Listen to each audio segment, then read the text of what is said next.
ಇವತ್ತು ಅಪ್ಪನ ಬರ್ತ್ಡೇ ಇತ್ತು. ಸಿಂಪಲ್ ಆಗಿ ಸೆಲೆಬ್ರೇಷನ್ ಏನಾದರೂ ಮಾಡಿದರೆ ಇಷ್ಟಪಡ್ಬೋದು ಅಂತ ಅಂದ್ಕೊಂಡು ನೆನ್ನೆನೆ ಹೋಗಿ ಕೇಕ್ ಆರ್ಡರ್ ಕೊಟ್ಟಿದ್ದೆ.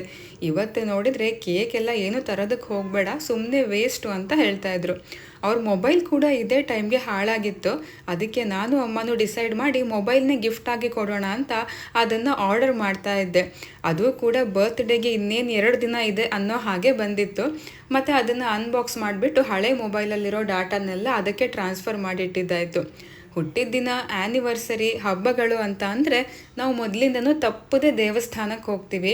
ಇವತ್ತು ಕೂಡ ದೇವಸ್ಥಾನದಲ್ಲಿ ಪೂಜೆ ಕೊಟ್ಟಿದ್ವಿ. ಅದನ್ನೆಲ್ಲ ಮುಗಿಸಿ ಸ್ವಲ್ಪ ಪರ್ಚೇಸಿಂಗ್ ಇತ್ತು ಅಂತ ನಾನು ಅಪ್ಪ ಇಬ್ಬರು ಜ್ಯುವೆಲ್ರಿ ಶಾಪಿಗೆ ಬಂದಿದ್ವಿ. ನಾವು ಜಾಸ್ತಿ ಆಭರಣ ಜ್ಯುವೆಲ್ರಿ ಶಾಪ್ನಲ್ಲೇ ಪರ್ಚೇಸ್ ಮಾಡ್ತೀವಿ. ಇವತ್ತು ಅಪ್ಪನ ಬರ್ತ್ಡೇ ಅಂತ ಇಲ್ಲೇ ಅವರು ಕೇಕ್ ಕೂಡ ಕಟ್ ಮಾಡಿಸಿದ್ರು. ಇಲ್ಲಿನ ಸರ್ವಿಸ್ಸು 100% ಸ್ಯಾಟಿಸ್ಫೈ ಆಗಿರುತ್ತೆ. ಮತ್ತು ಸ್ಟಾಫ್ಗಳೆಲ್ಲ ತುಂಬ ಪೊಲೈಟ್ ಮತ್ತು ಕೋಆಪರೇಟಿವ್ ಆಗಿರ್ತಾರೆ. ನೀವು ಇಲ್ಲಿಗೆ ಬಂದು ಪರ್ಚೇಸ್ ಮಾಡಿದರೂ ಅಷ್ಟೇ, ಮಾಡದೇ ಇದ್ರೂ ಅಷ್ಟೇ, ಅವ್ರು ಮಾತ್ರ ನಗುಮುಖದಿಂದ ವ್ಯವಹರಿಸ್ತಾ ಇರ್ತಾರೆ. ಇದನ್ನೆಲ್ಲ ಮುಗಿಸ್ಕೊಂಡು ಮನೆಗೆ ಬರ್ತಿದ್ದ ಹಾಗೆ ನನ್ನ ತಂಗಿ ಕಳಿಸ್ಕೊಟ್ಟಿರೋ ಕೇಕ್ ಕೂಡ ಬಂದಿತ್ತು.